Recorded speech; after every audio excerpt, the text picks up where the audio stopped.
Hello and welcome. You're watching India Market Open. It looks like we're setting ourselves up for an exciting week. Weekend trading was great, guys. We made 22,400. It was a touch and go, but nevertheless, I wouldn't be surprised if we get an opening above those on back of strong global cues as well. So lots of action without too much action. I mean, you can't ask for a better combination of factors, at least as far as a Monday morning goes. Global cues are fantastic. Saturday's truncated trading session, Niraj, you and Samina were amazing. So, you know, you have a great setup. Yeah, and just vindicates the buy on dips theory that everybody's talking about. Yeah. Every dip getting a little bit of a hiccup last week, and now suddenly we're back in the green. I mean, I don't even know if it was buy on dips as far as Wall Street is concerned. I mean, there is... I mean, India. India, definitely. But overall, if I look at the US and I look at Japan, just unbelievable what's happening there. Let me start with the global cues as well, and the US markets first. Now, there seems to be a thought process solidifying that let's stop getting obsessed with when the Fed will cut rates and bet and put our focus on tech stocks and the AI boom. That's exactly what we saw happening in Friday's trade on Wall Street. The Nasdaq has closed at an all-time high, about 2% up. And of course, it's not just NVIDIA. All your mega caps are really pushing this bull run. In fact, all indices did fairly well. The Dow was slightly down, but the S&P 500 also managed to close above 5,100 for the first time. The Nasdaq hit an all-time high mark and then retraced. So you had the Dow, the Nasdaq doing pretty well. Dow futures are slightly in the red. But just for perspective, think about it this way. NVIDIA has gone up, the stock price has gone up 260% in a year, and more is being expected. On the bonds front, so it was a huge week of data, of economic data for the US economy and markets, and that has been digested. Bonds are not doing too badly. They dipped below the 4.2% mark, but they're back up because the cues coming in from that economic data are not pointing to a rate cut anytime soon. So there's some bit of concern over there. Crude is going to be the big story, and no massive jump up. But yes, the fact that OPEC Plus, as was being expected, has extended their production cut. So their 2 million barrels a day production cut, which they had in Q1, they're going to increase it to the end of June. That has pushed up crude prices a tad. NYMEX also above $80. Brent is above 83, nearly $84 at one point. But yeah, look at Asia. All the focus over there. And no stopping Nikkei once again. It smashed the 40,000 mark.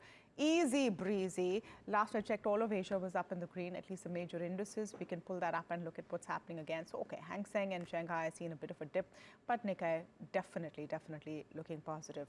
Let's pull up the implied open as well while we're at it and see how we're set up. Completely flat. And you probably saw that in the volumes. I'm just going to quickly go through the DI-FI volumes, knowing that this was a massively truncated Saturday trading session, but nevertheless, you had some activity. In all of Feb, though, FPIs have turned buyers versus January. So about 1,500 odd crores of buys in equities have also come in. They will probably, if I reckon, increase as we get closer to the elections, and that's something we're going to be talking about later. Most certainly, yeah. Looking forward to that on the editor's cut as well. So by the way, so Asia, I mean, Kospi also is above 0.5%. So Korea is making a comeback. Japan is doing extremely well.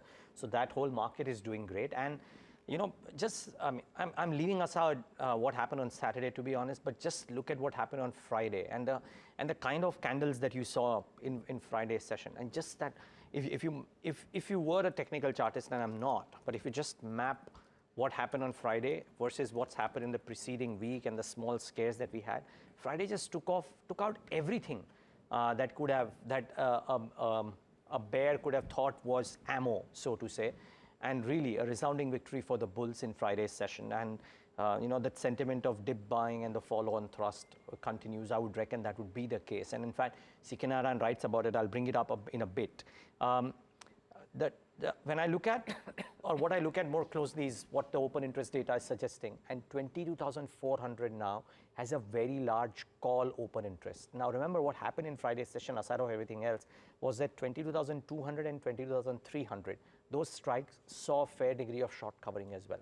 If the thrust continues into our markets during the course of the day, and if there is some bit of short covering today, tomorrow, day after, whenever, then that could actually add further fuel to the fire for some more upside. So watch out. This strike is important because there's fairly large call open interest stated at 22,400. So that's to be kept in mind.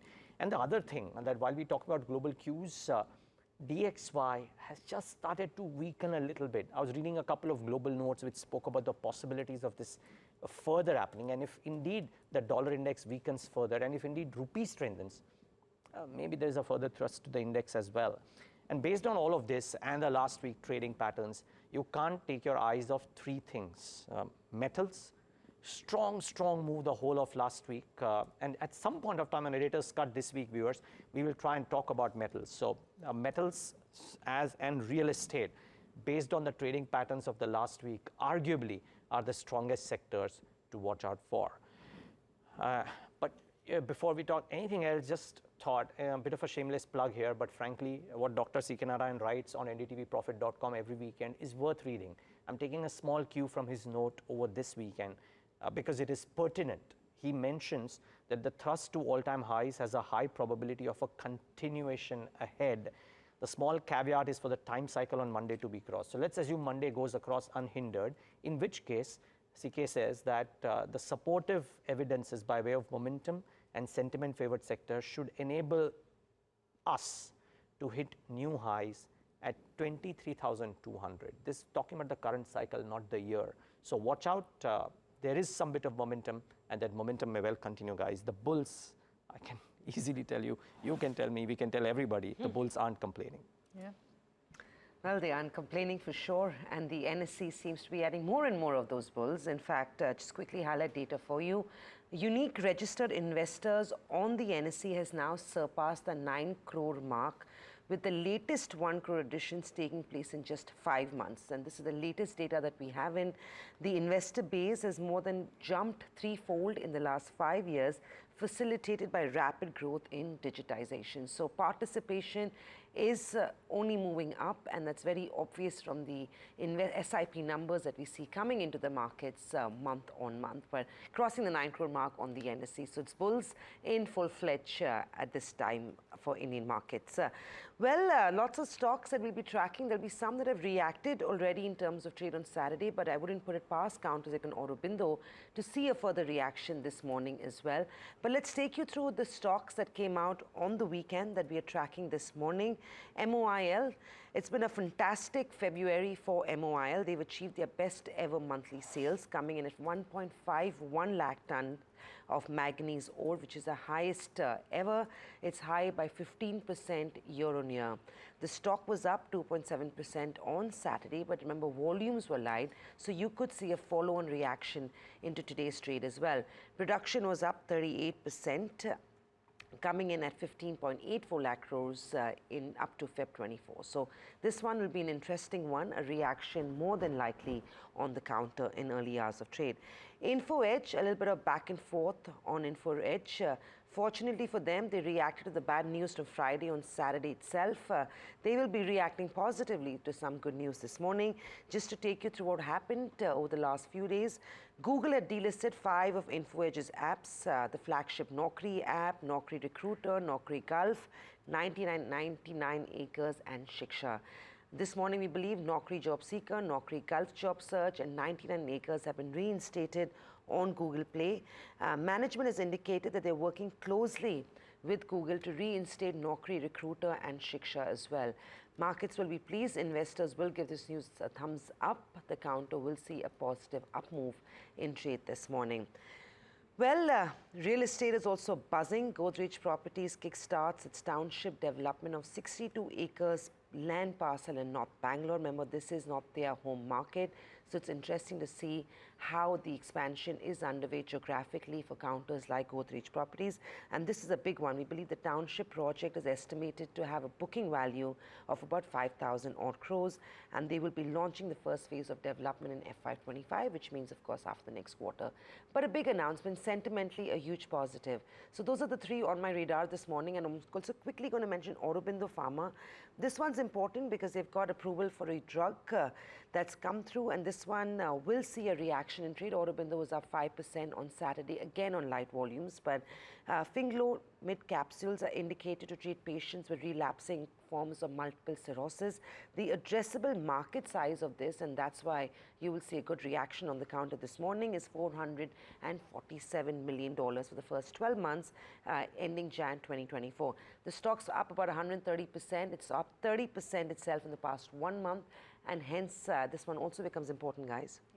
It's a big drug and a big market. And the US data that has come out on Friday was very, very strong as well. So generic makers are in a bit of a role, really.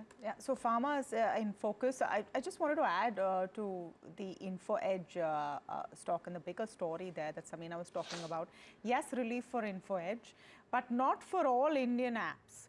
So there is a statement by the IAMAI, which is the association, saying that there are a host of apps which have still found themselves locked out of Google Play and the Google Play Store. And this is going to be a big issue for the whole space, because if you're not on Google, do you really even exist? If you're not on the Play Store, from an Indian market perspective, in terms of market share, they're extremely dominant. They want to increase their charges. Apps have been saying, no, please don't. That's the crux of the story. So interesting one to watch out for. Just a set of stocks that are on my list today, definitely auto stocks. So a lot of their numbers came out on Friday. Maruti after market hours probably saw some reaction on Saturday as well. But the City note caught my eye because Feb has not been half bad at all, especially for a Tata Motors and M&M as well. M&M has seen 40% increase in sales year on year. Great numbers over there. The comeback of the two-wheelers continues to be strong. And as far as the City note is concerned, they have marked Maruti as their top sector pick. Although if I look at it just purely from the Feb sales numbers, those were up 9% year on year. So not fantabulous. Better than the 6%. Better than the 6% estimate. Improvement, and you can never discount a Maruti at the end of the day. The kind of base they have in the Indian passenger vehicle market is untouchable. But anyway, Citi says it's their top pick. They prefer Endurance Technologies as a supplier to major two-wheeler OEMs. As a pick. They say that demand momentum will sustain in passenger vehicles as for Maruti, M&M, Tata Motors. In MHCV and tractors, there's a bit of an issue. So when I talk about M&M, while their SUV segment is doing well, tractors is a bit of a pain point, and it's going to continue to be so for some time. Ashok Leyland, Tata Motors CV overall domestic was down 6% and 4%.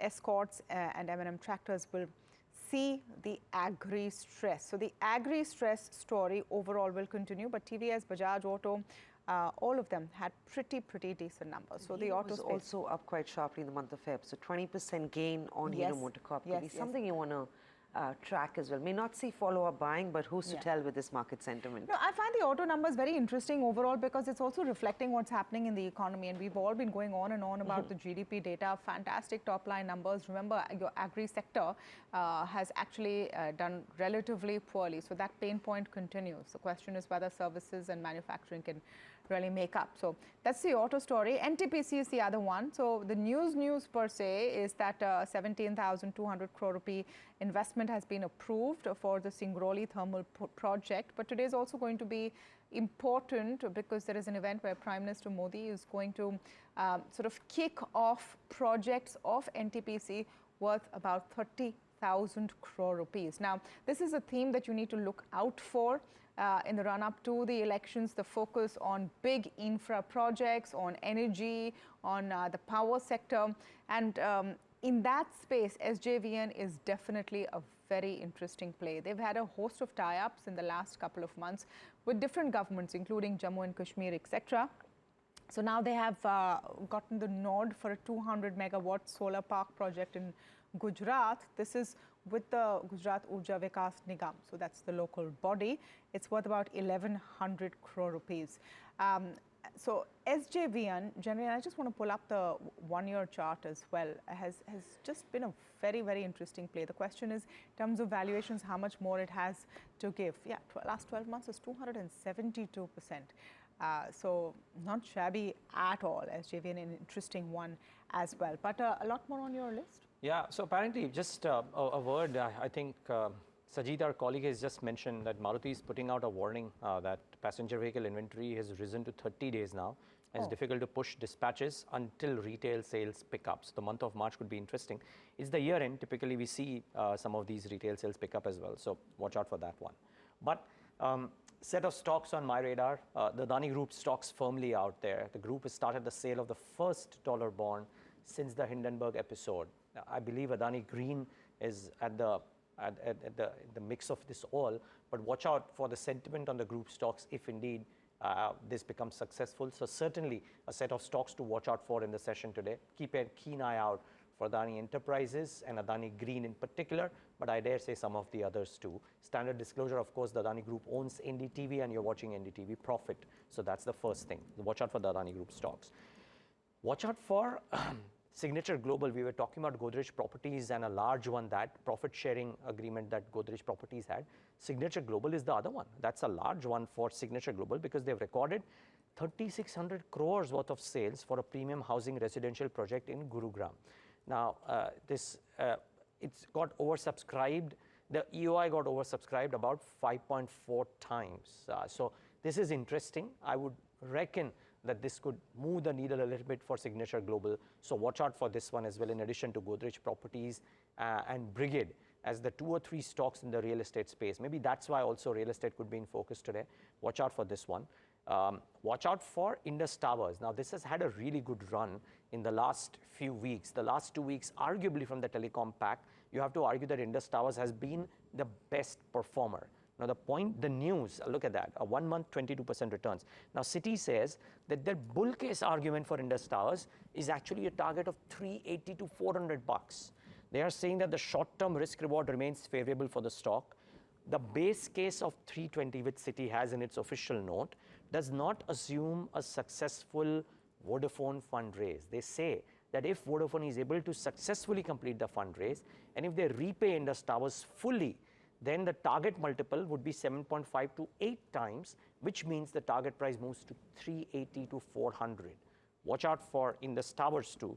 Could be a very interesting stock in focus today. There are a clutch of others, but I'm guessing you guys have some more. I just want to add to the Vodafone story because we had an exclusive interview with Ashwini Vaishnav on Friday evening. And it was on semiconductors, but I did sneak in a couple of questions on Vodafone. And while the minister said, I cannot talk about a listed entity, he said that India has at least 8 funds that have evinced and shown interest in investing in the telecom sector. And we'll play that bite out in a bit because I followed up by asking, can we assume that at least one of them is Vodafone?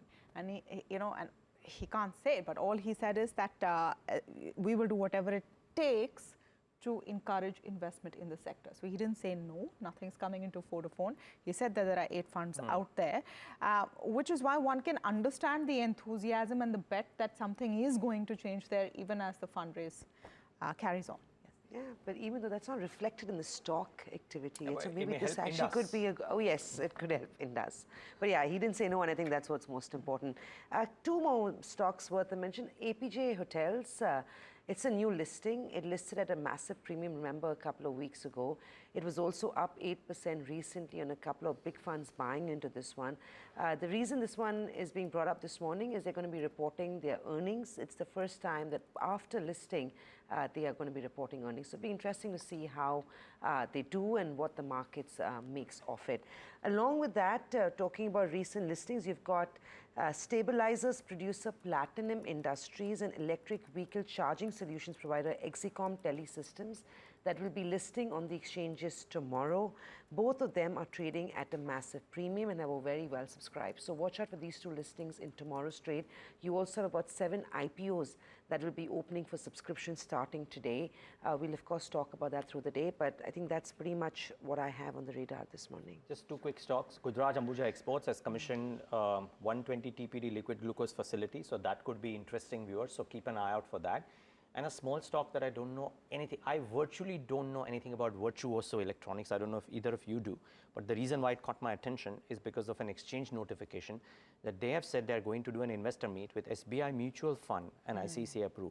It's a 550 crore market cap company, and SBI Mutual Fund is meeting them, maybe, just maybe, the stock might see a reaction. If it does, viewers should know why. But standard disclaimer, we do not know anything about the company, so just keep that in mind. I think even more standard disclaimer, before you make any investments, it's always great to go and research, research the company. But yeah, definitely want to put on your radar.